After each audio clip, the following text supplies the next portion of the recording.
विचार करीत आहोत आणि या भागाचं आकलन बौद्ध समाजानं कधीच करून घेतलं नाही, म्हणून भारतामध्ये बौद्ध चळवळ रुजलेली नाही. मागे एक सूत्र मी आपल्याला सांगितलेलं होतं, संस्काराशिवाय संस्कृती निर्माण होत नाही. संस्कृती अभिव्यक्ती आहे, प्रगटीकरण आहे. कशाचं? तर माणसाच्या मनाला जे वळण लागलं, त्याची प्रवृत्ती जी बदलली, त्या बदललेल्या प्रवृत्तीमधून, त्याच्या बोलण्यातून, चालण्यातून, करण्यातून, कलाकौशल्यातून, प्रत्येक गोष्टीमधून जे प्रगट झालं, जे आकारास आलं, त्याला संस्कृती म्हणतात. संस्कृतीची पहिली व्याख्या आपण मुळीच विसरता कामा नये आणि ही संस्कृती घडण्यासाठी संस्कार होणं गरजेचं आहे. आता संस्कार म्हणजे काय, तोही थोडासा वादाचा विषय, म्हणजे वादाचा नाही, अज्ञानाचा विषय आहे. संस्कार होतो म्हणजे काय होतं? संस्कार करावा म्हणजे काय करावा? संस्कार घ्यावा म्हणजे काय घ्यावा? हा प्रश्न आहे ना. त्याची व्याख्या मागे बाबासाहेबांनी याच्यामध्ये केलेली आहे की माणसाच्या प्रवृत्तीला, माणसाच्या स्वाभाविक प्रवृत्तीला, नॅचरल इन्स्टिंक्ट म्हणतो आपण त्याला, टेंडन्सीसुद्धा म्हणतो आपण त्याला, ह्या माणसाच्या नैसर्गिक प्रवृत्तीला सुसंस्कृत म्हणजे चांगलं वळण लावणं, ते चांगलं वळण लावण्यासाठी ज्या शिकवणीचा वापर केला जातो, त्या शिकवणीच्या माध्यमातून जेव्हा ते वळण लावण्याचा प्रयत्न होतो, तेव्हा त्याला म्हणतात संस्कार करणं, संस्कार घेणं, संस्कार होणं.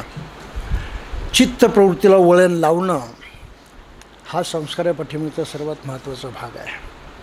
आणि ते वळण लावण्यासाठी ती विशिष्ट शिकवण आपल्याला अनेक प्रकारे रुजवता येते, स्वीकारता येते, मनामध्ये बिंबवता येते आणि मनामध्ये ती बिंबली म्हणजे मग मनुष्य त्याप्रमाणे वागायला लागतो.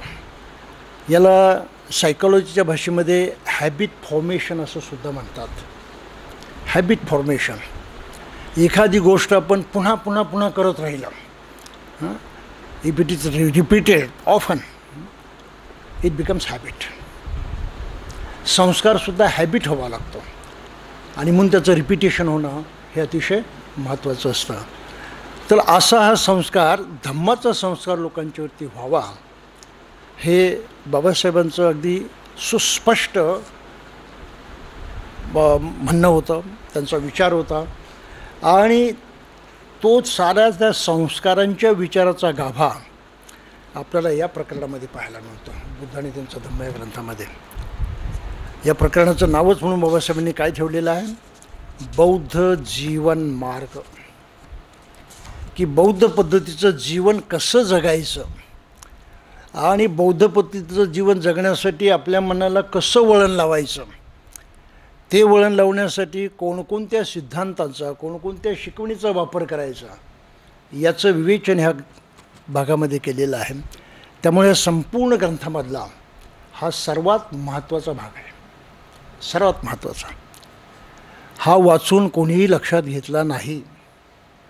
उलट मागे पहिल्या वेळेस मी आपल्याला सांगितलं, हे प्रकरण सुरू झालं तेव्हा, की उलट बाबासाहेबांना आरोपी ठरवण्यात आलं की बाबासाहेबांनी काय फक्त धम्माची दीक्षा दिली, आचरण कुठे शिकवलं.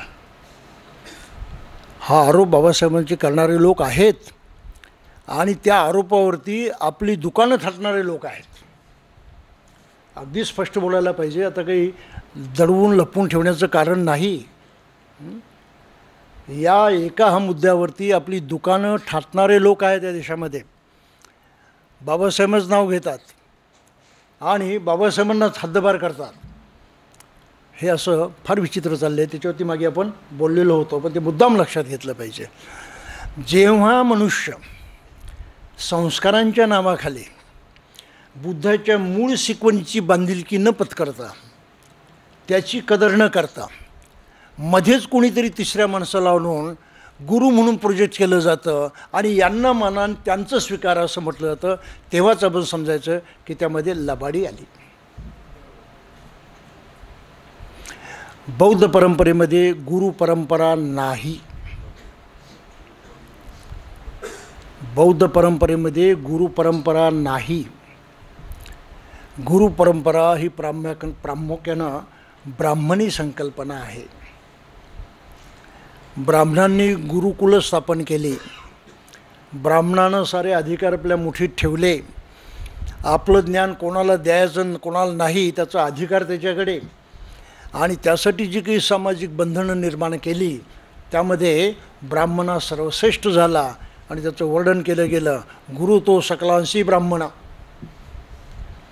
जरी तो झाला क्रियाहीन तरी तयासीच शरण अनन्य भावे असावे, अशा प्रकारच्या रचना केल्या गेल्या. आणि गुरु म्हणून ब्राह्मणाचं महत्त्व वाढल्यामुळं तो मालक झाला, नियंत्रक झाला आपल्या शिष्याचा. हे थोडंसं लक्षात घ्या. बुद्धानं कोणालाही मालक बनवलं नाही. बुद्धानं कोणावरती नियंत्रण स्थापन केलं नाही. हा थोडासा फरक जर आपण लक्षात घेतला तर गुरुची जी काही व्याख्या आहे ती ही बुद्धालाही लागू होत नाही आणि बुद्धाच्या भिक्षूंना लागू होत नाही आणि बौद्ध म्हणणाऱ्या कुठल्या माणसालाही लागू होत नाही. त्याऐवजी जी फार महत्त्वाची संकल्पना बुद्धानं पुढे मांडलेली आहे ती मांडलेली आहे कल्याण मित्र. बुद्ध स्वतः कल्याण मित्र म्हणवतात. इतरांचं कल्याण करण्यासाठी झटणारा तो कल्याण मित्र आहे. म्हणून बुद्ध धर्मामध्ये गुरु परंपरा नाही. हे जाता आपण लक्षात घ्यावं. तो थोडंसं विषयांतर नाही, ते त्याला धरूनच आहे. बुद्ध धर्मामध्ये आहे कल्याण मित्रता. अरे कल्याण मित्रता असल्यामुळं जे काही कोणाला शिकवायचं ते मुक्त हस्ते शिकवायचं, काही राखून ठेवायचं नाही. आणि गुरु परंपरेमध्ये काय आहे, गुरु नेहमी काही हातचं राखून ठेवतो. त्याला आचार्य मुठ्ठी असं म्हणतात. आचार्याचं खास राखीव दान. ती द्रोणाचार्याची आणि अर्जुनाची गोष्ट आपल्याला माहीत आहे ना. एकलव्याची जेव्हा भेट होती जंगलामध्ये आणि एकलव्य इतका हा विलक्षण धनुर्धर आहे असं जेव्हा अर्जुन पाहतो तेव्हा तो आपल्या गुरुवरती रागावतो की तुम्ही मला आपलं अग्रशिष्य म्हणता, शिष्य म्हणता आणि तुमचं सारं जे खास ज्ञान आहे ते तुम्ही मला दिलं असं म्हणता, मग हा माझ्यापेक्षा वरचढ कसा. हा वाद निर्माण झाला होता इथे. आणि मग द्रोणाचार्याने काय करावं, तो कपटीच होता. आपल्या शिष्याचं महत्त्व राहावं म्हणून त्याने त्या एकलव्याचं वाटोळं केलं. साधी गोष्ट आहे ते. आता एकलव्यानं काय ऐकलं त्याचं, हाही परत प्रश्न महत्त्वाचा आहे. मग ज्याप्रमाणे आजचे ओबीसी ब्राह्मणांचं ऐकतात त्याप्रमाणे एकलव्य ओबीसी ब्राह्मणाचं ऐकत होता. आजचे ओबीसी काय ऐकतात विचारा त्यांना. गेली 400-500 वर्ष हिंदू धर्मावरती सतत टीकेचे प्रहार होतात. पराकोटीची टीका जगामध्ये जर कोणत्या धर्मावरती झाली असेल तो तो हिंदू नावाचा धर्म आहे. त्याच्या मागे गेलं म्हणजे आधुनिक हा 200 वर्षांचा काळ सोडला युरोपियन लोकांच्या राजवटीचा, तर त्याच्या अगोदर 350 वर्ष संतांनी त्याच्यावरती प्रहार केलेले आहेत. So Hinduism was under attack for hundreds of years. हे आपण लक्षात घेतलं पाहिजे. संतांची कारकिर्दी संपते कुठे, तर युरोपियन लोक आले, मिशनरी आले, त्यांच्या नवीन कल्पना आलं, विज्ञान आलं आणि त्या विज्ञानयुगामध्ये स्वातंत्र्यपूर्व काळामध्ये हिंदू धर्मावरती प्रचंड हल्ले झाले, विद्रोह झाले, ब्राह्मो समाज निर्माण झाला, आर्य समाज निर्माण झाला. हे काय होते, हे सुधारित धर्म होते पण ब्राह्मणांनी तिथे त्यांना संप्रदाय म्हणून परत आपल्यामध्ये गुंडाळून टाकलं. ही भानगड आहे त्याच्यातली. पण ते स्वतंत्र धर्म स्थापन झाले होते. दयानंद सरस्वतीने आपला धर्म स्थापन केला. हे आपलं माहीत आहे. राममोहन रॉयनं केला, जस्टिस रानडेंनी केला, प्रार्थना समाज वगैरे स्थापन करून. पण त्यांना संप्रदाय म्हणून त्यांनी आपल्यामध्ये सामावून टाकलं. वास्तविक तो स्वतंत्र धर्म होता. हिंदू धर्माच्या विरुद्ध झालेलं ते बंड होतं आणि नवीन धर्मप्रणाली पुढे आलेली होती. पुढे चालून महात्मा फुलेंनी सार्वजनिक सत्यधर्म स्थापन केला. धर्म स्थापन केला, पंथ नाही. ह्या थोड्याशा आपण गोष्टी लक्षात घेतल्या पाहिजे. आणि या सर्वांच्या स्थापनेपाठीमागची जी मानसिकता होती ती हिंदू धर्मातलं जेवढं वाईट होतं ते सारं नाकारण्याची होती. हिंदू धर्माचा अधिकार नाकारण्याची होती. हे थोडंसं आपण लक्षात घेतलं पाहिजे. आणि हा अधिकार जरी संतांच्यापासून ह्या सुधारणावाद्यांच्यापर्यंत सर्वांनी नाकारलेला असला तरीसुद्धा त्या नाकारण्यामध्ये कमजोरी राहिलेली होती. ती कमजोरी फक्त डॉक्टर बाबासाहेब आंबेडकरांनी लक्षात घेतली. त्यांच्या लक्षात आली, बाकीच्या कोणातल्या लक्षात आली नाही. म्हणून बाकीचे सारे हे नवीन निर्माण झालेले धर्म हे संप्रदाय ठरले. का तर तुम्ही त्या विशिष्ट फ्रेमवर्कमध्ये, चौकटीमध्ये काम केलं. तुकाराम एकीकडे म्हणतात देव पाहावयासी गेलो, देव होऊन राहिलो म्हणतात ते. पण वारी चालू राहिली ना. पंढरीचा विठ्ठल माऊली म्हणूनच राहिला. लोकांचं तिथे जाणं येणं चालूच राहिलं. हॅबिट फॉर्मेशन झालं. कोणतं? देव होऊन राहण्याचं झालं का? नाही, देव पाहण्याचं झालं. काही लक्षात आलं? आज्ञान कायम, चौकट इंटॅक्ट. नाही लक्षात आलं? वारी हा मनुष्य जीवनाचं विडंबन करणारा अतिशय भयानक प्रकार आहे. हा विषय निघाला म्हणून थोडंसं विषयांतर करू आपण. ते ह्या वारीच्या संप्रदायामुळं दर वर्षाला होतं आहे ते. त्यामुळे ते हॅबिट फॉर्मेशन झालं, सवय निर्माण झाली, रूढी निर्माण झाली. आणि त्या रूढीमध्ये हजारो लोक सहभागी झाले गेल्या कित्येक वर्षांच्या पासून, म्हणजे जवळजवळ 16व्या शतकापासून. काय हॅबिट फॉर्मेशन झालं? माणसाजवळ जसं बुद्धानं सांगितलं तर बाबासाहेबांनी बौद्ध जीवन मार्गामध्ये पहिला मुद्दा तो मांडलेला होता. आपण मागच्या वेळेस हे सारं बघितलेलं आहे, तरी परत पाहायला काही हरकत नाही. पहिला मुद्दा त्यांनी कोणता मांडला होता? पहिला संस्कार, माणसाच्या प्रवृत्तीला वळण लावणे, संस्कार घडवणे हा पहिला मुद्दा मांडलेला होता. आणि इथे त्या संस्कार घडवण्याचाच संबंध आहे. काय वारीच्यामध्ये संस्कार घडवला होतो? पंढरीच्या विठोबाचं दर्शन घ्यायला जायचं, सर्व तोच आहे असं म्हणायचं. नुसता बुद्धाचा अवतार म्हटल्यानं त्याच्या पाठीमागची दैवी संकल्पना काही संपत नाही. बुद्ध पुढचा नावासारखा फक्त पडदा राहतो आणि आतमध्ये जशी असली आहे ती तशी कायम राहते. काय झालं माणसाचं खच्चीकरण? बौद्धिकदृष्ट्या माणसाचं खच्चीकरण झालं. तर्कशुद्ध विचार करायचा, आपल्या मनाची जी फॅकल्टी आहे विचार करण्याची, सारासार विचार करण्याची, जसं आहे तसं जाणण्याची, नीट समजण्याची, खोलात जाण्याची, ही जी माणसाची प्रवृत्ती आहे, नैसर्गिक प्रवृत्ती आहे, ती त्याची ताकद आहे खऱ्या अर्थानं. ही ताकद मारली गेली, खच्ची केली गेली. का? आपल्या हातात काही नाही, सारं त्याच्या हातामध्ये. आपण काही धडपड करायची नाही. काय दुःख असेल, काय सुख असेल, देवानं दिलं ते. ठेविले अनंते तैसेची राहावे, चित्ती असो द्यावे समाधान. माणसाला पेसिमिस्टिक बनवलं, निराशावादी बनवलं, प्रयत्नवाद त्याचा हाणून पाडला, खतम केला. काय परिस्थिती आहे, कशी आहे, त्याच्यावरती विचार करण्याची ताकद नष्ट करून टाकली गेली. त्यामुळं वारकरी संप्रदायानं माणसाची बौद्धिकता खच्चीकरण केलेली आहे, बुद्धिवाद उद्ध्वस्त केलेला आहे. हे थोडं लक्षात घ्या. आणि दैववाद त्याच्यावरती थोपवलेला आहे. सारा भारत हिंदू धर्माच्या नावानं ह्या निष्क्रियतेमध्ये, ह्या निराशावादामध्ये, ह्या दैववादामध्ये बौद्धिकदृष्ट्या गुलाम झालेला आहे. काही लक्षात येतं आपल्या? हा देश गुलामांचा देश आहे आजही मोठ्या प्रमाणामध्ये. फार अतिशयोक्ती वाटेल लोकांना बोलल्याची, परंतु ती अतिशयोक्ती असली तरी तो धोका पत्करून हे बोललं पाहिजे की देवावरती विश्वास ठेवणं हेच मुळात बौद्धिक गुलामगिरीचं मोठं लक्षण आहे.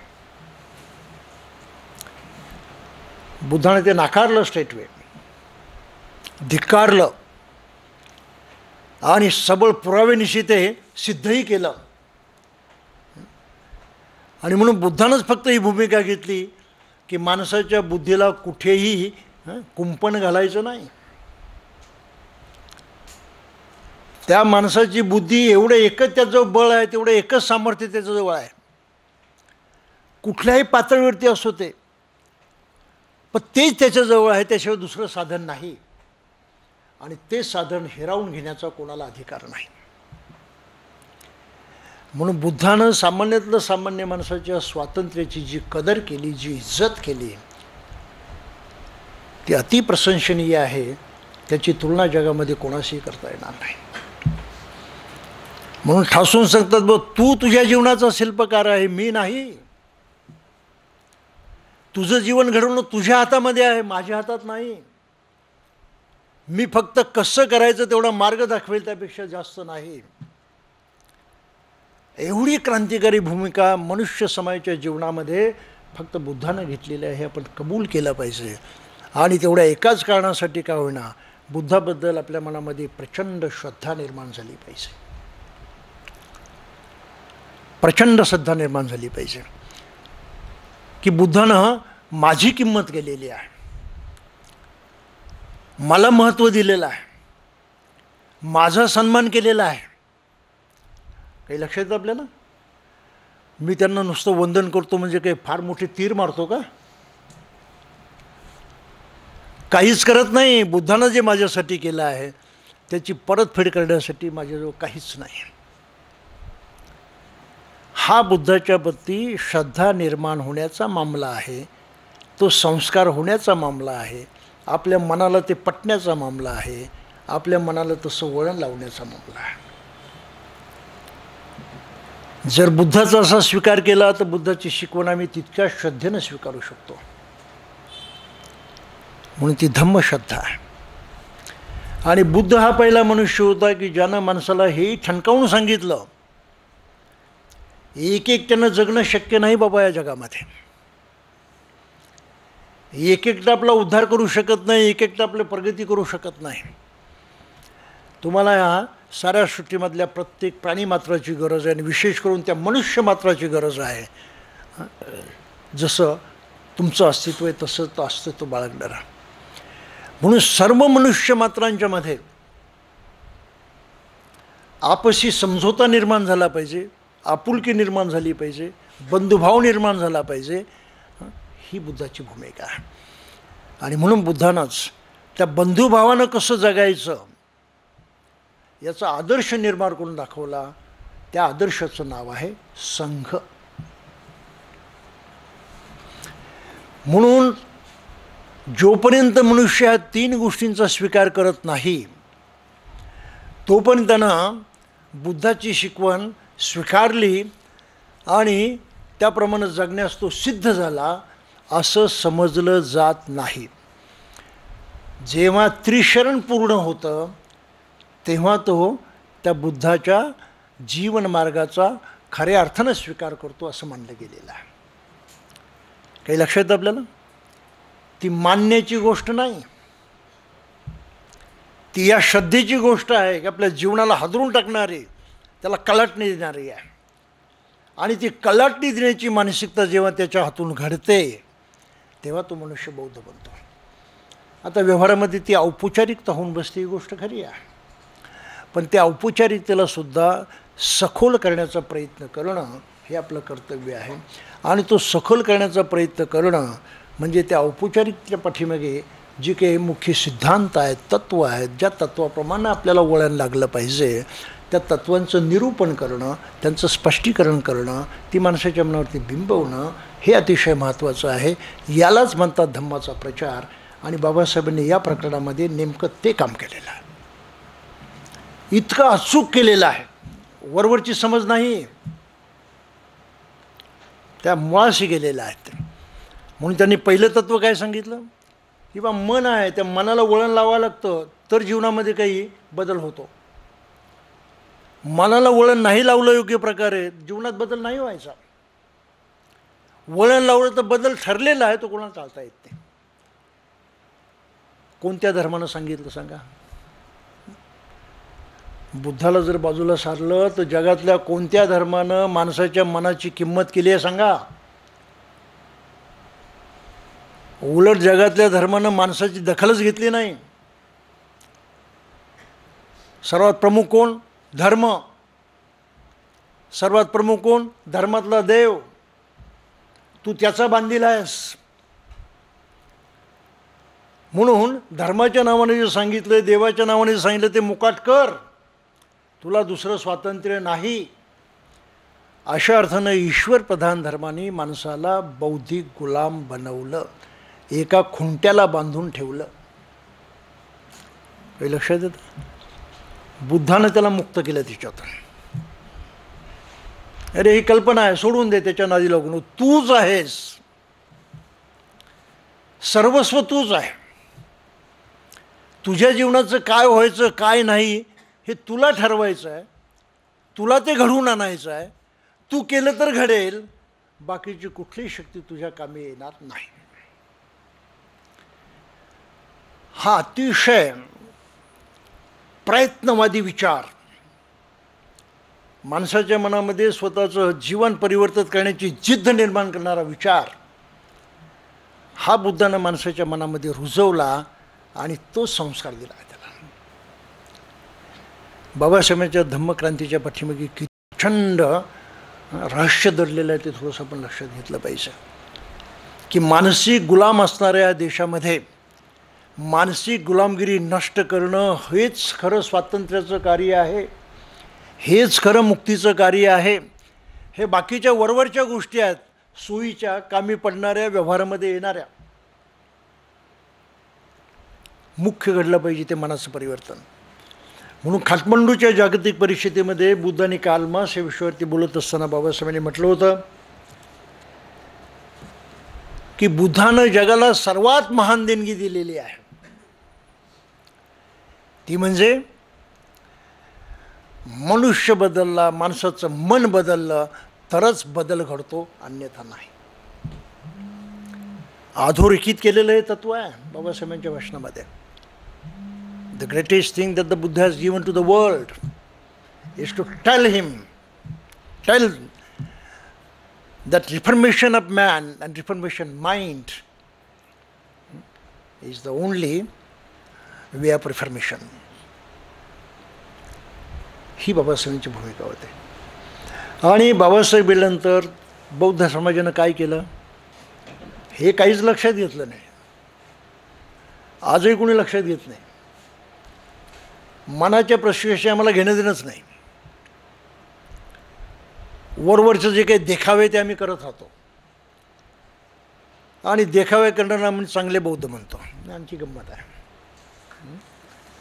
देखावे करणारा चांगले बौद्ध म्हणतो.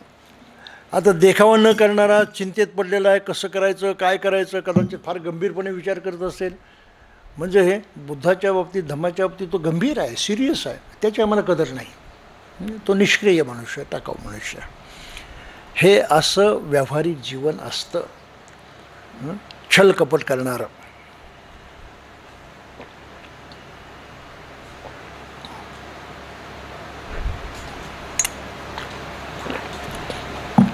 म्हणून हा संस्कार बाबासाहेबांनी पहिला दिला. दुसरा संस्कार त्यांनी कोणता दिला? हे ठीक आहे, मनाला वळण लागलं पाहिजे, पण मनाला वळण लागायचं तर त्या मनाच्या बाबतीत काही केलं पाहिजे ना. त्या मनाचा वापर करायचा, त्याला वळण लावायचं म्हणजे मनापासून करून घ्यायचं आहे ते.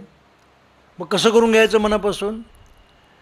तर विवेकशीलता जोपासली पाहिजे, थॉटफुलनेस जोपासला पाहिजे. विचार चिंतन मनन करण्याची प्रवृत्ती जोपासली पाहिजे, वाढवली पाहिजे. ती खच्ची करून चालणार नाही. ईश्वर धर्मानं खच्ची केली, तू विचार करू नकोस, प्रश्न विचारू नकोस, ते तुझं काम नाही. देव आहे की नाही, शटअप, विचारायचं नाही, आहे म्हणून म्हणायचंच. त्याच्यात आता सारं सुखदुःख. हे कसं काय, विचारायचं नाही. ती अक्कल आहे का तुला विचारण्याची? तू देवा इतका मोठा आहेस का? नाही ना, गप्प बस. तर ही जी माणसाची ही विचार करण्याची ताकद जी आहे ती खच्ची करणं हे बाकीच्या धर्मांचं काम आहे. आणि नेमकं त्याच्या विरोधामध्ये बुद्धानं माणसाला काय करायला सांगितलं? तू विचार कर, तुझी जबाबदारी आहे, माझी जबाबदारी नाही. म्हणून कालम सुत्त इथे महत्त्वाचं आहे. 10 गोष्टी सांगितल्या इथपर्यंत की बुद्ध सांगतोय आणि मी बुद्धाला मानतो म्हणून मी मानलं पाहिजे असा विचार करू नकोस. तरी तू त्याच्यावरती विचार केला पाहिजे, त्याची तपासणी केली पाहिजे, खात्री करून घेतली पाहिजे हे माझ्या लाभाचं आहे की नुकसानीचं. जर माझ्या लाभाचं, इतरांच्या लाभाचं, सर्वांच्याच कल्याण असेल तर ते घ्यायचं. त्याच्यात कमजोरी असेल तर बुद्धाचं वचन असलं तरी बाजूला सरायचं. माणसाच्या स्वातंत्र्याची एवढी प्रचंड किंमत बुद्धाशिवाय जगात कोणी केली नाही. म्हणून दुसरा विचार बाबासाहेबांनी सांगितला, विवेकशीलता, विचार करायला शिका. दुसरा सांगतो म्हणून ऐकायचं नाही, त्याच्यावरती विश्वास ठेवायचा नाही. आणि जागरूक राहा, सजगता, माइंडफुलनेस, सतत सावधान राहा, बेसावध राहायचं नाही. कुठली गोष्ट चिकित्सा केल्यावर स्वीकारायची नाही. म्हणजे माणसाच्या बौद्धिकतेला आणि मनाच्या वापराला सदैव ते प्रखर असलं पाहिजे. या गोष्टीला किती महत्त्व दिलं आहे ते पहा. आणि बाबासाहेबांनी या 2 शब्दामध्ये ते महत्त्व मांडलेलं आहे. बौद्ध बनणाऱ्या माणसाला हे काम केलंच पाहिजे. हा पद्धतीनं आपल्या मनाला वळण लावलंच पाहिजे. ह्याप्रमाणे त्यानं आपल्या मनाचा वापर केलाच पाहिजे. तो आहे संस्कार. हे लक्षात आलं आपलं? हा आहे संस्कार. आणि नेमकं हे काम बौद्ध समाजामध्ये आजही होत नाही. लोकांना विचार करायला शिकवलं जात नाही, त्यांना सजग राहायला शिकवलं जात नाही, त्यांच्या चित्ताला वळण लावण्यासाठी त्यांना शिकवायचं, त्यांच्यापासून ते करून घ्यायचं, हे काम कोणी करत नाही. म्हणूनच एकंदरीत भारतामध्ये बुद्ध धर्माचा प्रचार होत नाही. प्रचाराचंच काम बंद झालेलं आहे. कारण प्रचार म्हणून काय करायचं हे आम्हाला माहीत नाही. मग प्रचाराच्या नावानं आम्ही काय करतो? बुद्धाचा इतिहास सांगतो, बुद्धाची स्टोरी सांगतो, गोष्ट सांगतो. मग बुद्धाचं तत्त्वज्ञान, बुद्धानं 4 आर्य सत्य सांगितली, मग ती अशी आहेत. अष्टांगिक मार्ग सांगितलं, तो असा आहे. 10 पारमिता ते अशा आहेत. बस आमचा बुद्ध धर्माचा प्रचार समाप्त. नाही तर मग मेडिटेशन, अशा पद्धतीने मेडिटेशन करा. पण ते मेडिटेशनही करायचं आहे, बुद्धाची ती सारी शिकवणही लक्षात घ्यायची. पण ती लक्षात घेण्यासाठी मनाचा वापर कसा करायचा हे शिकवणं अगोदर. हे सारं कोण करणार आहे, कोणाला समजणार आहे? मनालाच. मनाच्या माध्यमातून होणार आहे. मग मनाचा वापर कसा करायचा हे तर अगोदर शिकवणं. मग ती शिकवण जी आहे ती मनाला समजणं सोपं होईल, त्याच्या खोलात जाणं सोपं होईल, ते प्रत्यक्षात आणणं सोपं होऊन बसेल. आम्ही मनालाच घडवलं नाही, सक्षम केलं नाही, काही होऊ शकत नाही. म्हणून मनाला वळण लावायची पहिली गोष्ट प्रत्येक माणसानं स्वीकारली पाहिजे. बौद्ध बनायचं आहे मला, म्हणून धम्मदीक्षा घेतली पाहिजे. जन्मानं कोणी बौद्ध होत नाही, हे इतकं सरळ सोपं आहे. आणि बाबासाहेबांनंतर तमाम बौद्धांनी, त्यांच्या अनुयायांनी बाबासाहेबांचा कर्मसिद्धांत, कर्मावरती आधारित जे काही मनाला वळण लावायचं आहे ते आम्ही बाजूला ठेवलं.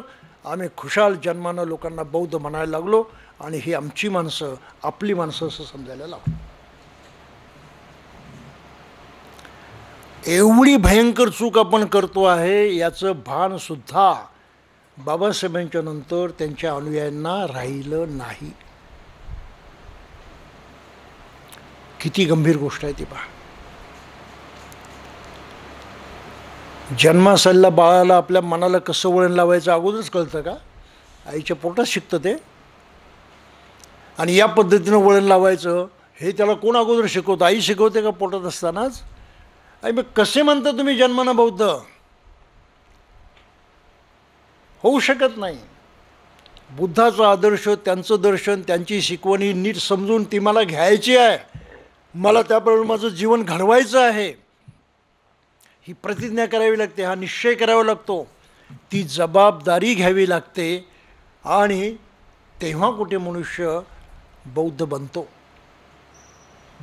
आणि ही जबाबदारी घेणं, तो निश्चय करणं, तसं ठरवणं, आपल्या मनाला तसं वळण लावण्याची जिद्द बाळगणं, यासाठी अधिकृतपणे दीक्षा घ्यायची असते. शपथ घेतल्यासारखं आहे ते. पण दीक्षा न घेता आम्ही जेव्हा लोकांना बौद्ध म्हणतो तेव्हा आपण किती अज्ञानी आहोत. बुद्ध आम्हाला एवढासा सुद्धा कळला नाही, फक्त बघून माहीत आहे. बुद्ध आम्हाला अजिबात कळला नाही. आणि त्या वरच्या गोष्टीला आम्ही काही बुद्धाला मानत नाही का? अरे बाबा मानतोस, 1000 पटीनं मानतोस, काय मानायचं तेवढं मान ना, पण त्या मानण्याचा काही उपयोग नाही. हा बौद्धांच्या मधला हा संस्कारहीनतेचा परिणाम आहे. धम्म रुजला नाही, कारण या पद्धतीनं धम्माचा प्रचारही झाला नाही, कोणाला शिकवलं नाही, आणि मनुष्य त्याप्रमाणे करायला सिद्धही झालं नाही, आजही झालेलं नाही. म्हणून भारतामध्ये बुद्ध धर्म रुजलेलाच नाही. मग तिसरा संस्कार जो बाबासाहेबांनी ते सांगितला की हे सारं करीत असताना सावधानता कायमच राहिलं पाहिजे. व्हिजिलन्स, माइंडफुलनेस, व्हिजिलन्स, सततची सावधानता, ऑनेस्टनेस, कळकळ असली पाहिजे, तळमळ असली पाहिजे, करावं असं वाटलं पाहिजे, तसं करणारच अशी ओढ असली पाहिजे. मग बौद्ध माणसामध्ये बुद्ध शिकवण कृतीमध्ये आणण्याची अशी तळमळ निर्माण झाली पाहिजे, जिद्द निर्माण झाली पाहिजे. मला कोणासाठी थांबायचं नाही, मला ते करायचंच, केलं पाहिजे, ती ओढ त्याला लागली पाहिजे. अशी ओढ ज्यांना लागते ते बौद्ध जीवन जगतात. ज्यांना ती ओढ लागत नाही ते आहे तिथे उभे असतात. त्यांना बौद्ध म्हणाले तर नका म्हणू, काही फरक नाही. पुतळ्यासारखा तो जीवनभर उभा राहतो, हालचाल होत नाही, मागे नाही पुढे नाही. म्हणून असे पुतळे असणारे बौद्ध आज आपल्याला दिसतात सगळीकडे. आणि बाबासाहेब म्हटले होते की मला चालता बुद्ध पाहिजे. आणि इथे तर सारेच पुतळे होऊन उभे राहिलेले आहेत बाबासाहेबांच्या नावानं. ही या समाजाची फार मोठी शोकांतिका आहे, ही या देशाची शोकांतिका आहे. बाबासाहेबांच्या या महापुरुषांच्या शिकवणीची शोकांतिका आहे. गंभीर गोष्टी आहेत फार. आणि हे एवढं गंभीर आहे ते आजही या बौद्ध समाज लक्षात घेत नाही. बाबासाहेबांचं नाव घेणारा समाज लक्षात घेत नाही, त्यातली गोष्ट. आता हे जर एकंदरीत वातावरण आहे तर जे लोक बाबासाहेबांनी सांगून सुद्धा बौद्ध बनतच नाही त्यांच्याबद्दल काय बोलायचं? बौद्ध बनायला तयार नाही ते.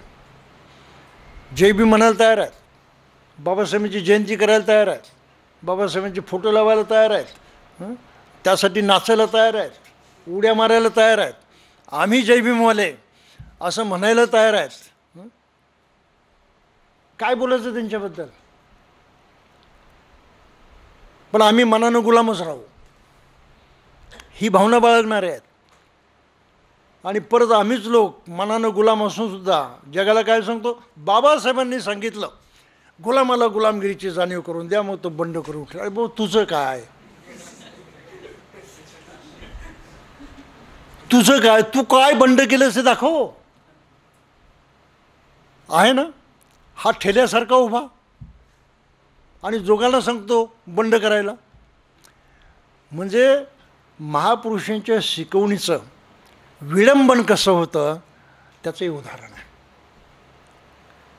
आणि अशी वाक्य जेव्हा मी कोणाच्या सभेमध्ये ऐकतो तेव्हा मला हसावं की रडावं हे कळत नाही. कीव आहे त्या लोकांची, काय बोलायचं यांना. कीव येण्याशिवाय दुसरं तुम्ही काहीच करू शकत नाही. You R helpless.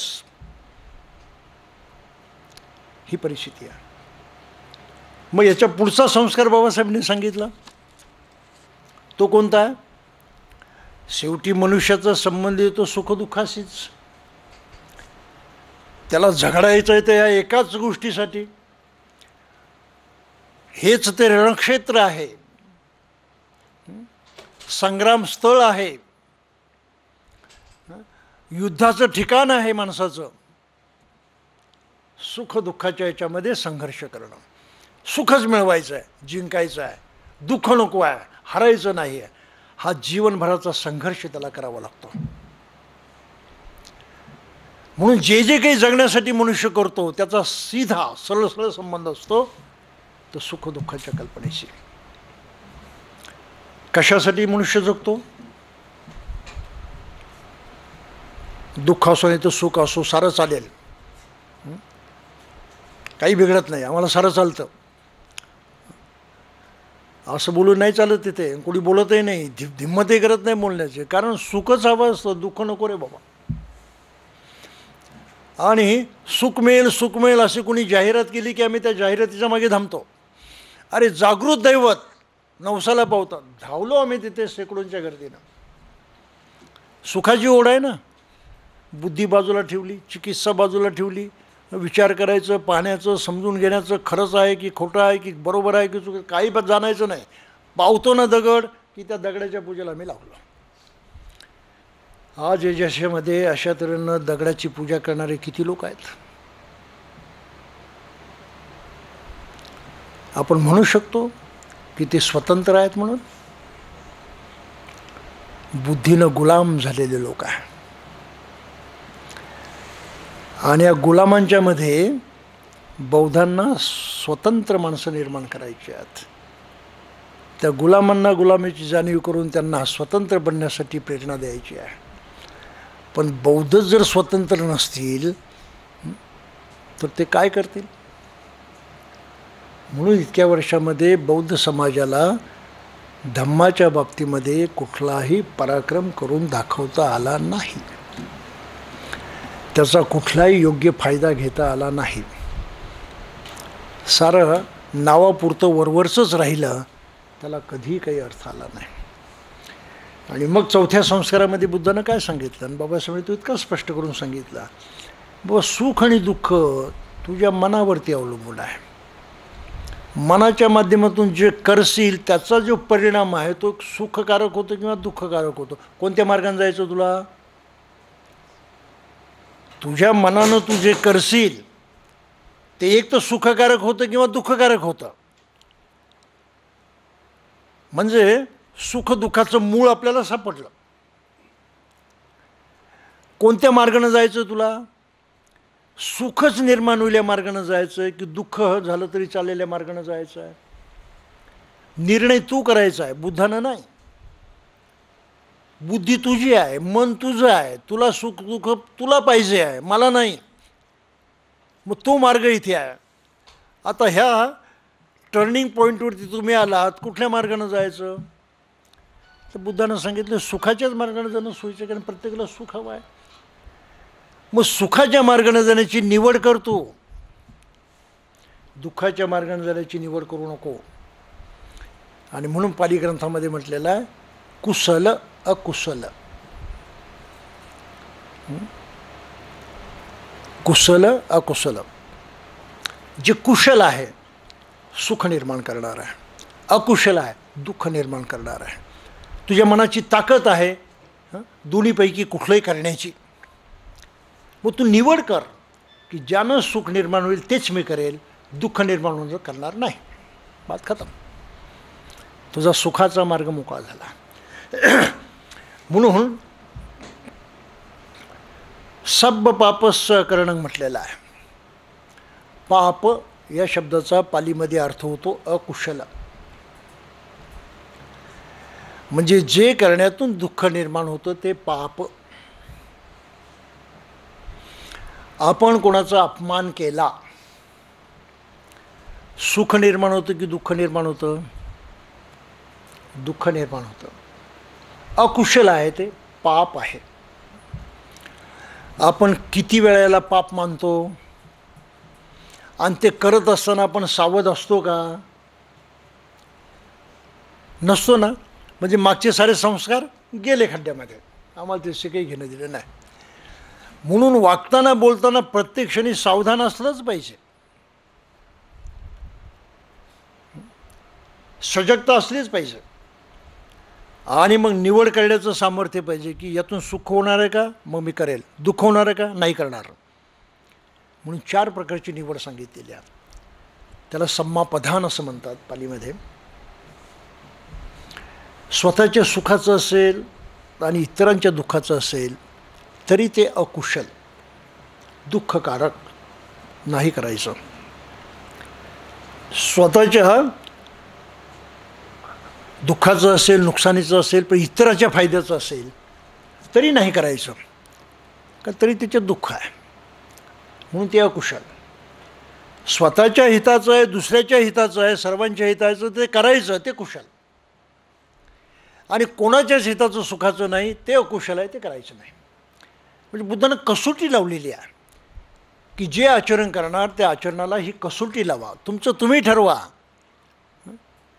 तिथे काय त्या ईश्वराच्या दरबारामध्ये कोणी अकाउंटंट बसलेला नाही. आणि हे तेच सांगतात ना, तिथे अकाउंटंट बसलेला आहे, पाप पुण्याचा सारा हिशोब केला जातो. तुम्ही मेल्यावरती मग ते तुम्हाला सांगितलं तर एवढं पुण्य केलं, एवढं पाप केलं, आणि मग निर्णय दिला जातो. आता हे कसलं न्यायालय काही कळत नाही, जिथे हे वकिलालाही जाता येत नाही आणि तुम्हाला तक्रारही मांडता येत नाही. हे सारा भ्रमाचा भोपळा आहे आणि त्यामध्ये मनुष्य अडकून पडतो. बुद्धानं ते इथे स्पष्ट केलेलं आहे की सुख कशातून निर्माण होतं तुम्ही जाणू शकता. ती तुमच्या मनाची शक्ती आहे, ती ताकद तुमच्याजवळ आहे, बाहेर कोणाजवळ नाही. दुःख कसं निर्माण होतं तुम्हाला माहीत आहे, तुमचं मन ते जाणू शकतं आणि ते कळायचं की नाही हे तुमचं मन ठरवू शकतं. तुमच्या हातामध्ये सुख आणि दुःख.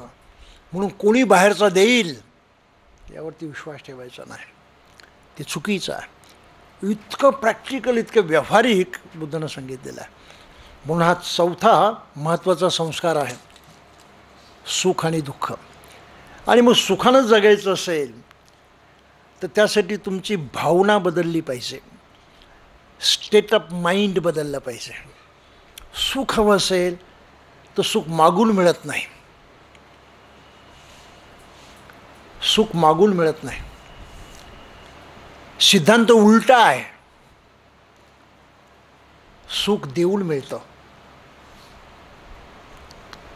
सिद्धांत काय आहे?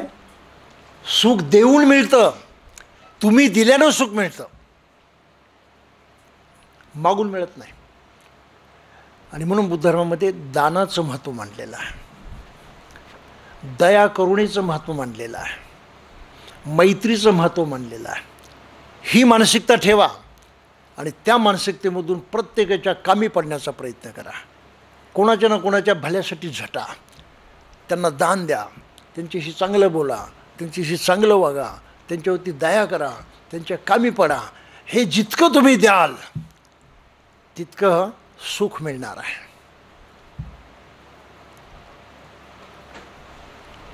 म्हणजे इथला व्यवहार फार वेगळा आहे, बुद्ध धर्मातला व्यवहार फार वेगळा आहे. तुम्ही त्या देवाला काही द्या, फलम पत्रम पुष्पम तोयम वा वगैरे त्या गीतेमध्ये म्हटल्याप्रमाणे फूल अर्पण करा, पुष्प अर्पण करा, पाणी अर्पण करा. ते काय काय अर्पण करतात लोक पाहतोच आपण. अरे ते अर्पण करणारं कोणाचाच काही फायदा नाही, तू फक्त नुकसान करतो स्वतःच्या मनाचं, तू नुकसान करतो तुझ्याजवळ असलेल्या साऱ्या वस्तूंचं, तू नुकसान करतो ज्या सृष्टीमध्ये राहतो त्या सृष्टीचं. काही लक्षात आलं? गावागावामध्ये होळी केली जाते. एक वृक्ष जरीही त्यामध्ये जाळला तर लाखो गावात एकाच दिवसामध्ये तुम्ही किती वृक्ष जाळून मोकळे होता. आणि तो एक वृक्ष म्हणून आकारास येण्यासाठी 15-20 वर्षे गेलेली असतात. ही अक्कल माणसाच्या जवळ नाही की आपण या कर्मकांडाच्या नावाखाली किती प्रचंड नुकसान करतोय मानवतेचं, जीवसृष्टीचं. म्हणून या कर्मकांडावरती खरं म्हटलं तर टोटली कायदेशीर बंदी घातली पाहिजे सर्व प्रकारच्या कर्मकांडावरती. नदीत आंघोळ केलं म्हणजे पुण्य मिळतं, इतकं प्रदूषण होतं. आजचं सायन्स ते स्पष्टपणे स्पष्ट करतं. त्याच्यावरती बंदी घातली पाहिजे. हे इतके भयानक गोष्टी आहेत त्या. पण धर्माच्या नावाखाली इतकी मुजोरी चालते आणि ते मुजोरी करणारे तसेच गुलामच असतात. म्हणून एवढा मानवतेचा आणि प्राणीमात्राला धोका निर्माण होतो. आज जे पर्यावरणाचं जगभर नुकसान झालेलं आहे त्यामध्ये भारताचं सर्वात जास्त नुकसान झालेलं आहे आणि प्रत्ययी होत राहिलेला आहे. आणि तरी त्याला मी धर्म म्हणतो, देवाची लीला म्हणतो, देवाचं कर्तव्य म्हणतो, त्याला आम्ही भक्ती म्हणतो. काही लक्षात आपल्याला? हे सारे गुलामगिरीचे प्रकार आहेत, गुलामगिरीची अभिव्यक्ती आहे, प्रगटीकरण आहे आणि धर्माच्या रावणात ते चाललेलं आहे. म्हणून बौद्ध बनवून इथे धम्म क्रांती घडवून आणणं हे किती अवघड कार्य आहे ते लक्षात घ्या. आणि तो वारसा घेणाऱ्यांना किती मोठी जबाबदारी घ्यावी लागते आणि किती खंबीरपणे जगावं लागतं हे लक्षात घ्या. म्हणून बौद्ध बनणं सोपं नाही. म्हटलं तर सोपं आहे, मनानं घेतलं की झालं सोपं, पण मनानं ते घेण्याची कुवत येणं हे सोपं काम नाही. आणि म्हणून बाबासाहेबांच्या नंतर आपणाला सक्षम बौद्ध लाभले नाहीत. नुसत्या बौद्धांनी आपापसामध्ये एकमेकांना माणुसकीनं वागायचं, चांगुलपणानं वागायचं असं ठरलं असतं तर बौद्ध समाजामध्ये आपला गटबाजी दिसली नसते, बौद्ध समाजामध्ये आपला पोट जाती दिसल्या नसत्या, बौद्ध समाजामध्ये वस्त्यामध्ये असणारे तंटे बखेडी दिसले नसते.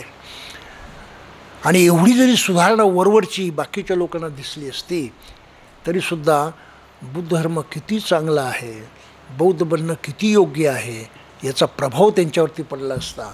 पण हे काम बौद्धांनी केलेलं नाही. गटबाजी सुख निर्माण होतं की दुःख निर्माण होतं? दुःख निर्माण होतं. मग जर बौद्ध असेल तर बाबा का दुःख निर्माण करतोयस? साधा प्रश्न निर्माण होतो ना. आणि प्रामाणिक बौद्ध असेल तर लाज वाटेल, अरे मी मूर्खपणा करतो, मी करता कामा नये, तो नीट वागेल ना. पण गटबाजी करणारे नीट वागत नाही, ते आपलंच घोडं पुढे दांबत जातात. आम्ही म्हणतो तेच करून तुम्हाला मानलं पाहिजे म्हणून. आणि नाव बाबासाहेबांचं, नाव बुद्धाचं. मग त्यातूनही त्यांना ऐकलं नाही माणसानं तर मग त्याला आणखी मग इमोशनल केलं जातं, भावनिक बनवलं जातं. बाबासाहेबांची मातृसंस्था माना,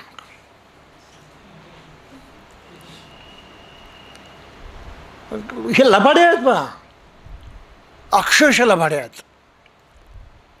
आणि या लबाडीमध्ये मनुष्य वाहवत जातं.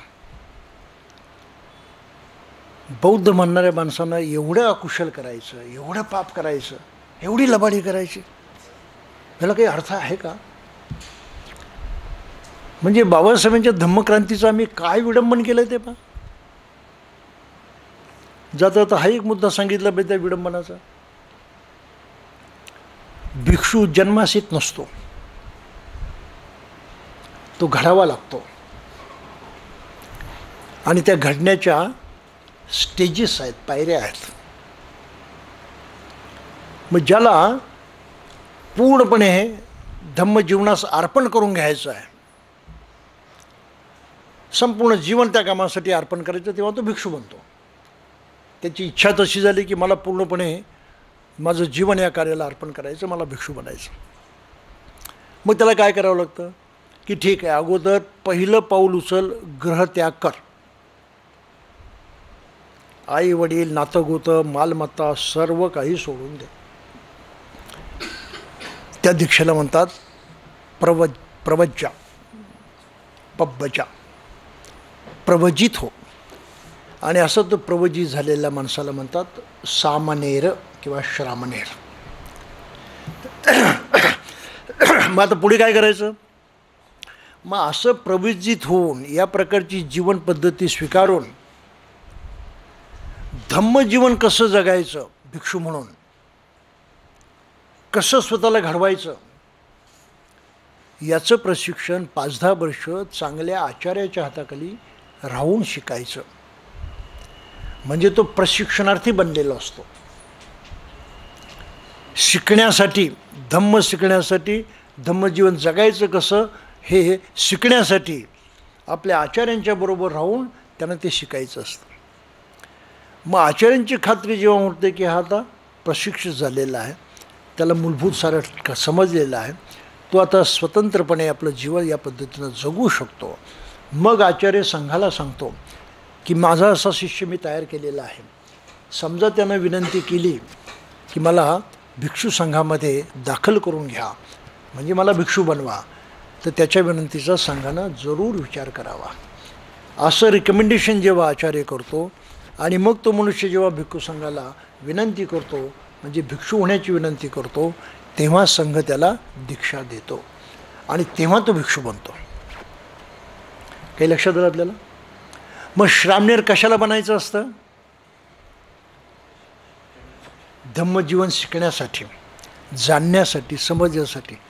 आज आपल्याकडे श्रामनेर कशासाठी बनतात? आता धम्म मार्च बघा ना, महिनाभरासाठी हे कपडे घालायचं, फॅन्सी ड्रेस करायचा आणि लोकांच्या मध्ये प्रचार करत फिरायचं. अरे काय चाललंय विडंबन आहे धम्माचं? हे काय विडंबन चाललेलं आहे? आणि सामान्य माणसं त्यामध्ये नाचत जातात. म्हणजे आज बाबासाहेबांचे अनुयायी ह्या ज्या धार्मिक परंपरा आहेत त्या परंपरा भ्रष्ट करून समाजामध्ये चुकीच्या गोष्टी रुजवत आहेत. काही लक्षात येतं? यात्रा आणि जत्रा भरून बुद्धानं धम्माचा प्रचार नाही केला. यात्रा आणि जत्रा भरून इतिहास काळामध्ये कुठल्याच देशामध्ये धम्माचा प्रचार नाही झाला. आणि राजा अशोकने तर यात्रा आणि जत्रावरती बंदी घातली त्याच्या राज्यामध्ये. आणि आज धम्मयात्रा करून आम्ही परत ते विडंबन करतो आहेत, या गोष्टीला काय म्हणायचं? चालू आहे ना देशामध्ये. शिकलेली माणसं करतात, ज्ञानी माणसं करतात. आम्ही कट्टर बौद्ध म्हणणारे, बौद्ध कार्यकर्ता म्हणणारी माणसं ते करतात. बाबासाहेबांच्या धम्माचं इतकं वाईट विडंबन कुठल्याच प्रामाणिक माणसानं कधीच केलं नसतं. तुम्ही फक्त आपल्या स्वार्थासाठी जगता आहात आणि स्वार्थासाठी ह्या साऱ्या धार्मिक घटनांचा, धार्मिक संस्कृतीचा गैरवापर करतात.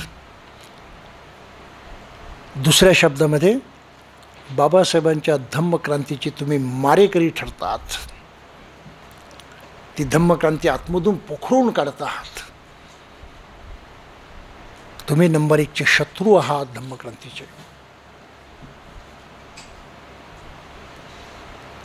ह्या गोष्टी जाहीर बोलता येत नाहीत. ते बोलण्याचं ठिकाण फक्त हेच आहे. जाहीरपणे बोललो तर ते 50 सामनेर माझ्यावरती हल्ला करतील. हल्ला, बाकी आम्हाला माहीत नाही. आहे ना परिस्थिती? हे बुद्ध धर्माचं प्रदर्शन आम्ही जगापुढे सादर करतो आहोत. बाबासाहेबांचा विचार, त्यांचा वारसा आम्ही कलंकित करतो आहे, याची सुद्धा आम्हाला खबरबात नाही. इतकं ते वाईट करत आहे. लक्षात घ्यायचं आपण हे सारं. म्हणून कुठे आहे मैत्री? कुठे आहे करुणा? कुठे आहे समजूतदारपणा? आम्ही सारा उकिरड्यावरती फेकून दिला आणि आम्ही संघर्ष करायला लागलो, हम करेंगे सो कायदा. हा उद्धामपणा जो आहे शिकलेल्या लोकांचा, हा बाबासाहेबांच्या धम्मकार्याचा फार मोठा धोका आहे. हे जाता जाता आपण लक्षात घेतलं पाहिजे. आणि मग आपण आता ज्या 5व्या मुद्द्यावरती आलेलो आहे, 5वा संस्कार आहे. काय सांगितलं 5व्या संस्कारामध्ये बाबासाहेबांनी? जर स्वतःला स्वत्व असेल तर त्या स्वत्वावर विजय मिळवण्याचा परिपाठ ठेवावा.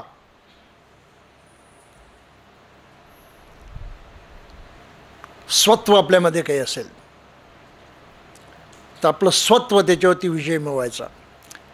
पालीमध्ये गाठा आहे, आत्ताही आत्तना नाथो कोही नाथो परोसिया, आत्तनाव सुदंतेन नाथो लभती दुर्लभं.